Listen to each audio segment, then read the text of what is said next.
Well, welcome to the Business Spotlight series. My name is Tanner O'Brien. I'm a senior partner here at Action Coach in Central Texas. And today I am joined by Franklin Hayes, who is the founder of Halyard Agency. Very excited to be sitting down with Franklin today. We're going to be talking about his business, his journey into business ownership, maybe some challenges, some best practices, really share a sneak peek into what it's really like to build and operate a business. So, Franklin, thank you so much for taking the time to sit down. Very excited to kind of be diving in here. If we could, let's just start off with a little bit of background. If you would just share a brief overview of who you are and tell us a little bit about the business. Yeah, absolutely. So I actually am from Florida originally. I went to school for public relations, and right out of college, I picked up a couple jobs in the newspaper industry. So I knew that writing was kind of my strongest academic skill. And so that was a job that allowed me to use that pretty regularly. I knew a little bit about, journalism best practices, but I learned a lot more about civics and things and how government, really the inner workings of all that, more than I ever learned in school. And also the ability to work on tight deadlines and kind of push through, when there's challenges, and just being dynamic and able to kind of handle things as they came up, and just, not worry too much about whatever you had planned for the day because the news just happens to you. So that was an experience for sure. That was also around 2008. So newspaper industry already wasn't doing well. The financial crisis certainly didn't help. I was at a big daily paper at the time. They actually stopped their pension. Number one, I was surprised that they even still had a pension plan, and then they froze it not long after they hired me. So the writing was kind of on the wall there. I went through some difficult chapters, worked on some personal things, and I got hooked up with some buddies who were starting a tech company in Birmingham, Alabama, which was a good 4-hour drive from where I was living at the time. And that company actually went on to kind of put me where I'm at now. And it's a little bit of a long story, but I think it's good for your listeners to hear. Please. So when I got there, the company had about 24 employees. We were working with about 30 schools, and we had just opened our second office. That was in 2011. By the time I left in 2019, they were working with over 1,200 schools. They had somewhere between 400 and 600 employees, and they had call centers all around the globe. So we basically saw this like crazy hockey stick growth the whole time I was there. So I got a lot of hands-on experience. One, I made a transition from, journalism into marketing, which is very common these days. You run into a lot of people that are either have done it or in the process of doing it. I learned how to manage a team along the way. I basically built the marketing department from the ground up. I was the only guy at first. And then I had a team of about half a dozen people: graphic designers, writers, proposal, events people, people that had similar skill sets to myself, and then people that had completely different skill sets. So just kind of managing all those personalities and keeping them on the same path and the same direction was a huge learning experience. So the name of that company was Proctor U. It has since been acquired and is now known as Measured Learning. So if you took an exam for college anywhere between like 2010 and current day, you probably used some software like us, or you may have used us directly. And if you have heard that name before, that's me. I was doing the marketing and public relations for that company for a lot of years. So that experience was foundational, right?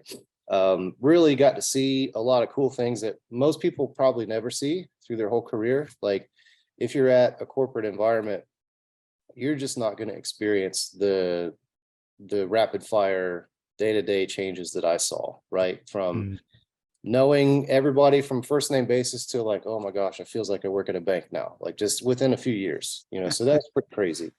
I learned along the way that environment is really important to me. Some people can kind of plug and play wherever, but the people I'm around and the type of environment that I'm around are really, really important. And I thrived in that kind of dynamic startup type of atmosphere because I was able to not worry about a lot of extra layers of things and just kind of focus on the task at hand. And I also got to prioritize, like, all right, a lot of people are asking me for things. What is the most important thing to get across, across deadline right now? what's least important? Who are the people that I can kind of put off for a little while? I take care of these other burning fires. So kind of prioritizing and being in charge of our own direction there for the department. I learned that that was really important to me.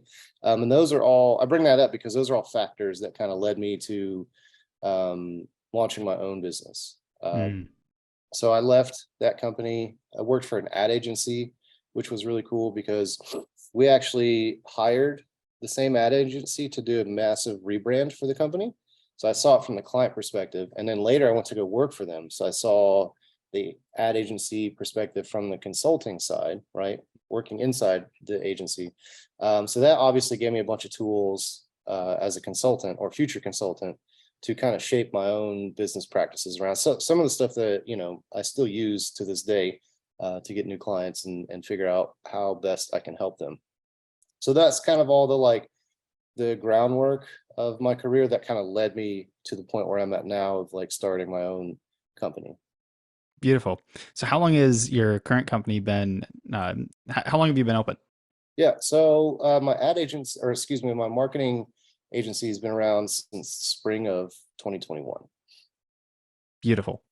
And just to, I always like to kind of set the stage for the viewers, especially, knowing that there's a lot of different kind of, we'll call it structures out there, but generally speaking, what does your current ownership structure look like? And by this, I mean, are you a solo founder, single owner type thing? Do you have business partners in the business? Do you have, investors, things like that? What does that look like for you, just generally speaking? Yeah, so I'm all solo. I formed an LLC and then a pass-through corporation. I forget the exact technical, it's S Corp or C Corp one. I think it's S Corp. But yeah, I don't have any investors. Basically, I was working a regular job and had already moved to Texas and was really enjoying it out here. And the company, I don't know, I was working in some software I didn't really love. And I had a buddy, my old boss from Procter that was like actively, talking to me about what his next chapter would look like, right? Did he want to do a book? Did he want to do like speaking stuff? So we were already kind of had this little side project going.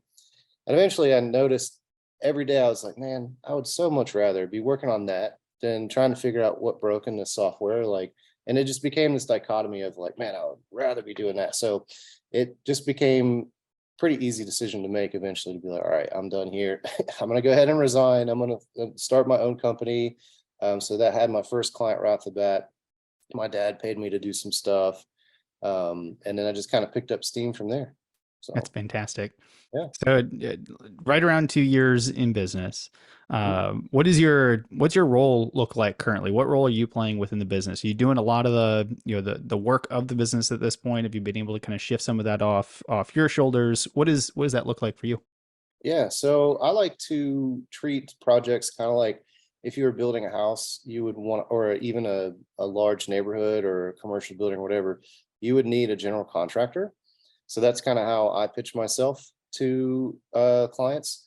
And then, we figure out, hey, do we need a plumber? Do we need a roofing guy? Do we need a framer? What are the things that have to get done here? And then I kind of plug and play from there. So I have picked up some skills along the way. So there's a lot of stuff that I do, but I also kind of pick and choose my own clients. So I don't, bring on more than I can handle. Mm. Then I've got a couple trusted like designers and video people and things like that that I can bring on for very specific like technical aspects. Very cool. So I want to kind of shift to talking about what makes your business so special. So I always like to start just by kind of prefacing for the audience, who primarily does your business serve? So if we were to look at this and say, if I was in the audience, right, and how would I know if I was a really good fit for your service?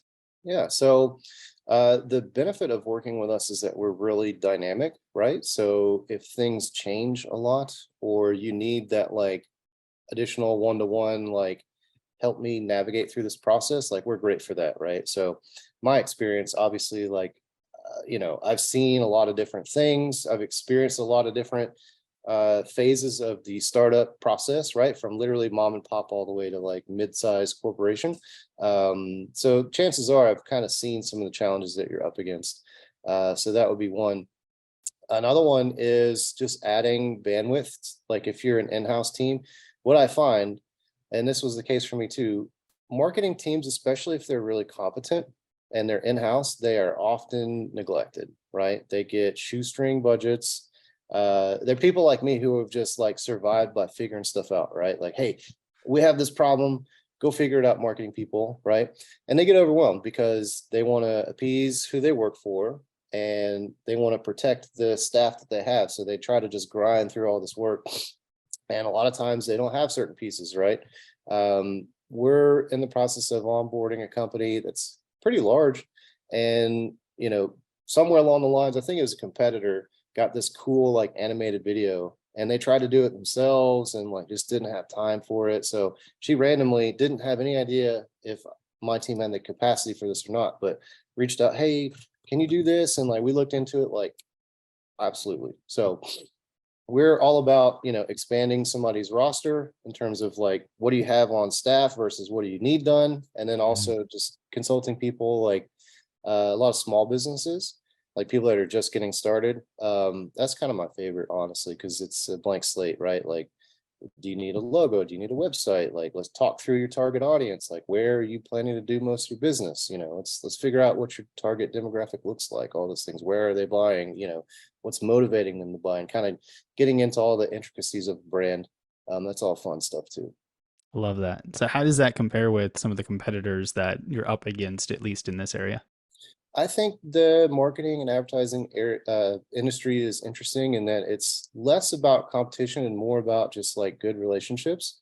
Hmm. Like, hey, this agency is really good at SEO, digital, and media buying and what have you. And then maybe we're better at or good, competent at branding and copy and messaging and all that fun stuff, or graphic design or whatever it is. So it's more about like meeting your fellow uh agency owners who like don't mind passing stuff back and forth. I heard that as advice. I forgot if Simon Sinek or somebody like that, a big thought leader, was like, don't look at your competition as like your enemies, like look at them as potentially like sources of business. Like, Hmm. I can't really do this, but I'll pass it along to you. And if you run into something that you can't handle, you can pass it on to us. Like, and honestly, like I haven't really had a lot of like super competitive situations here in Austin. I haven't been at it that long, but like most people here, I'm in Austin, Texas, and most people are pretty laid back and cool. Um, it was not that way in the tech environment. That was a lot different. That was a different chapter though. Yeah, no, I absolutely love that.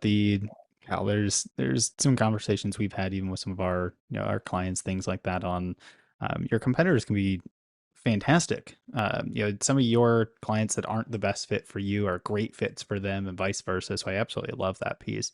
But this does, kind of lead me to marketing, and I love asking questions around marketing, and the fact that you've got some experience here that others may not will be, I think, very enlightening. Because marketing is one of those things that's vital to every business, and it's often an area that many, especially newer or smaller business owners, tend to struggle with a bit, right? So I'm always curious what successful businesses are doing, and I'd love to know or hear kind of your thoughts, your philosophy on setting a marketing budget. You had made mention to yeah, some of these companies that are marketing teams are working and they're working on a shoestring budget. There really isn't a marketing budget out there. Mhm. So I'm curious, kind of what is your philosophy behind a marketing budget? I know there's kind of some schools of thought out there in terms of, is it a percentage of monthly sales? Is it strictly looking at a target cost per acquisition or cost per lead? Kind of what's your philosophy when it comes to setting a marketing budget? Oh man, so that sounds like executive level speaking points, and there's nothing wrong with that, right? Like a lot of times it has to start there, right? You have to have a leader in the company who's bought in to spending money on marketing, which can be challenging, right? So if your CEO is already throwing out the acronyms or the philosophical points that you just mentioned, you're probably in a pretty good spot. But most other companies are focused on what they deem as other directly related to profit type operations, they don't understand the indirect relationship or even the direct relationship between what you're doing versus what marketing is bringing in. They see it as a cost center, which I obviously don't agree with. But I would say a lot of people kind of work backwards, right? Like, and not in a regressive term, but like, what is the problem we're trying to solve? Let's deconstruct that and then go all the way down to like, all right, well, how much would this cost, right? So um, the philosophies you mentioned are great, but if you don't have those in place, like take a look at, first of all, start with some annual or even multi-year goal planning, right? Like, all right, what is it that we want to achieve? Do we want to bring in new customers? Do we want to retain more customers? Do we want to do both, right? Like, what are your overall like customer goals? Are you just getting started and you have no customers, or you've been in business for a long time and you've got this huge database of emails and names and people that have bought from you in the past? Like, so what is your specific goal, right? Then, then you plan campaigns to that. Like, so is it that customer retention or is it customer growth? Are we launching a new sub brand or something along those lines? And then take a look at your people, because chances are you've got people that have gotten you that far. What is it that they've been screaming for, right? What is it that they've been asking for? So definitely have those conversations.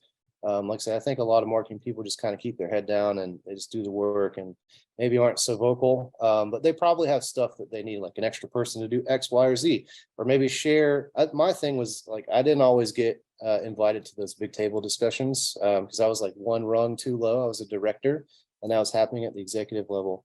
So having representation at those boardroom discussions is super important. And then, does what they're asking for align with your long-term plans? And if not, why? And if it does, what can you do to support them, right? So kind of, like I said, kind of reverse engineering it like that, I think is super helpful. And if you're not having a big time discussion like that, it definitely becomes smaller. Like, all right, what is the thing that we need to do, right? Is it we have to bring on 100 more customers this every 6 months? All right, so what does that look like, right? Is that an ads spend? Probably. Is it, printing new t-shirts or whatever? Like, you just kind of have to break it up by effort, if that makes sense. It does make sense. And so I'm curious for you in growing your business now, being kind of having the expertise in marketing, but also now being the business owner and being able to tie it all back to kind of planning. How many marketing strategies do y'all use in your own business? Oh man. Honestly, like, so I'm new to this area.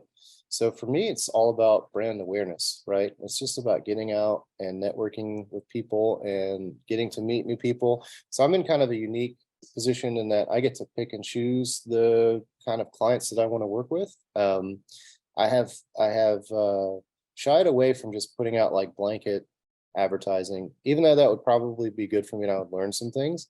It would also, there'd be a kind of unquantifiable amount of chaos that would come with that, right? Like, I don't know these people, I haven't met them before, like, I don't know what they're asking me for. Whereas if I can go, there's a lot of great networking opportunities here. So, and people are genuinely really friendly and laid back here. So I love going to lots of different networking meetings and just meeting people and talking to them about their business. And it's kind of that philosophy of like, you give a lot of just information and then eventually you get to a point where you can ask for something back, right? But a lot of times that's just, given lots of advice. Like, I have a trainer that I've been working with probably close to 2 years now, and we're about to start working on a website for him. And that's like 2 years of me listening to his business goals and challenges and things during workout sessions, and then like giving him advice. And then, here we are a couple years later. Oh yeah, I think I should do a new website. I can't get in touch with my webmaster. Like, I need to change the X, Y, and Z. So that'll be fun. So stuff like that. Got it. So if I'm understanding correctly, for your business at this point, it's primarily networking is your primary acquisition channel. Yep. Yep. Not much else at that point, but just really deepening relationships, providing value first, that sort of thing. Mhm. Very cool. I appreciate that. So let's take a step back and talk a little bit about your journey so far. Obviously, you shared a bit of it, excited about it. When making that decision to go out and work or start your own business rather than continue to work for somebody else.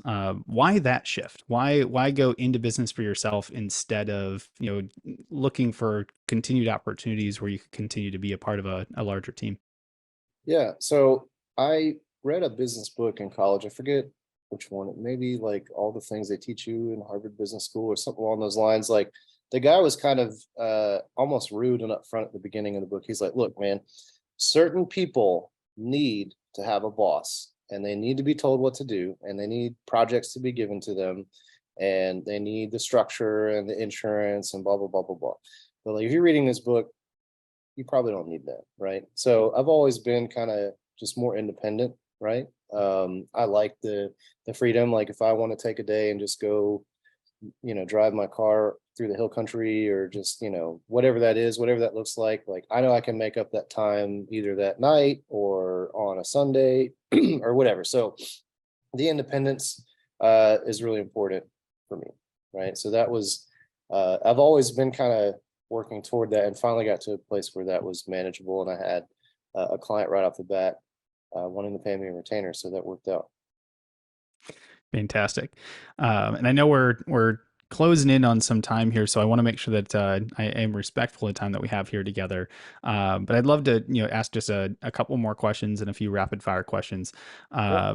When you look at your journey so far, especially in the business ownership side, so over the past 2 years, what has been we'll call it a memorable roadblock or hurdle that you were challenged with that you were faced to overcome? It's helped put you in the position that you are today. Yeah. I'm sure there may have been many different ups and downs that you've had to encounter, as many of us have. Yeah. But what's one that comes to mind that that really stands out in terms of has helped you become who you are today as a business owner? Oh man. There's been a lot. Let me think about that for a second. So there it it seems daunting at first, especially depending on the kind of business that you're going to run, like trying to figure it all out. So I had the privilege of like the time and the energy to kind of unpeel that onion, if you will. But just getting started was a lot. So I understand why people who need the regular income from a corporate job like aren't always willing to jump out because it does take a lot of time and energy just to get off the ground, right? So that's part of it. Learning how to manage the people in your life. People come and go, so sometimes that's painful, and sometimes there's business things kind of wrapped into that, personal friendships, people that you've known for a while. So that always is tough, but you just got to pick up and start doing the next thing. My big thing is just like having the willingness to get up and do it every day, which isn't always the case, right? Like that's another reason why I enjoy working for myself, because I think I saw a chart on social media. It was like what giving 100% looks like. It was like Tuesday was like 30%, Thursday was 90%, whatever that looks like. So having that independence to kind of pick and choose when I'm most productive is super awesome. So I hope that answers your question. It does. I love it. We talked a little bit about your journey. I want to, just quickly fast forward and look at what comes next for you. When you look at, the next 3 to 5 years for your business, where do you see things going? What's exciting to you as you continue to grow and scale your business? Yeah. So I recently started doing like Squarespace websites for people. I'm not really a technical person, but that platform allows me to do that pretty quickly for my clients. And, for whatever reason, they don't have the knowledge or the time to do it themselves. So that's been a nice little niche for me. Also, I've got a couple other businesses that I'm like working on. I have like a t-shirt and sticker business. I'm doing podcasts on the side. I started thinking about like a subscription based model where you have people come in and sign up for a monthly thing that I send them in the mail. So I would love to do a food truck one day. So I've always got like, I'm one of those people that has my hand in like 100 different things. Maybe one of them will work out, or so this one, the marketing agency, definitely is something that I can continue to do. There's not a ton of overhead. It's all about the people that I meet and the things that they need help with. So that's great. But yeah, I'll probably be starting more businesses in the future, to be quite honest. Very cool. Well, we certainly covered a lot of ground. So, for those that are watching, highly encourage you to save this, come back to it a few times, pull out some of these great nuggets of information that we've uncovered so far today. But as we do start to wrap up here, I've got a few rapid fire questions. So really, just kind of top head answers. I know we could probably go deep on a handful of these, Mhm. but 4 questions, kind of quick responses. Let's fire through these here. All So, right. Franklin, what is your key to success? Oh man, diligence. Diligence. I love it. What is one piece of advice that you would give to other business owners? Um, Uh, find find the free resources that will help you do what you need to do Beautiful. because they're out there. Beautiful. What is one book that you're either currently reading or have read most recently? Oh man, finished up Kurt Vonnegut, Breakfast of Champions recently. Hmm, like that. And if you could choose just one area in your entire business that you could immediately just magically improve tomorrow, what would it be? Oh man, like the admin, like clerical side of stuff. Awesome. So before we get to the final question, where can others go to find out more information about you, get in contact with you, learn a little bit more about the business? Where's the best place to go for more information? Yeah, so halyardagency.com. That's HALYARD agency.com. I'm there. I'm all over LinkedIn. I've got a little bit of social media presence, Facebook, Instagram. So yeah, all those online places. If you happen to be in the Austin area, I'm at a lot of the business networking like AMA, American Marketing Association, Creative Mornings, all that good stuff. I'm usually out and about. So Beautiful. I love it. I'll make sure to put the website and all that kind of stuff in the description below. So make sure that you take a moment after we wrap up here today. Go click the links. Go check out all the information. Make sure you connect with Franklin. Part of this business spotlight series is bringing business owners together. So if you're here in the Austin area, reach out, connect. Make sure that you have that opportunity here. But Franklin, as we wrap up and kind of close out, I always like to end on one final kind of very specific question. So we'll wrap up that same way here today. What is most inspiring to you today? oh man. The nice weather that we're having and the independence to go enjoy it if I choose to. Beautiful. Franklin, thank you so much for taking the time. It has been a genuine pleasure to be chatting with you today, learn a little bit more about your background, your amazing journey, over the last decade and starting off and creating the business that you have. So thank you so much for sharing your wisdom, your insight, and allowing us to get a few fun nuggets out here for the others that are watching. Thank you. Yeah, absolutely. Thanks for having me on and appreciate the opportunity.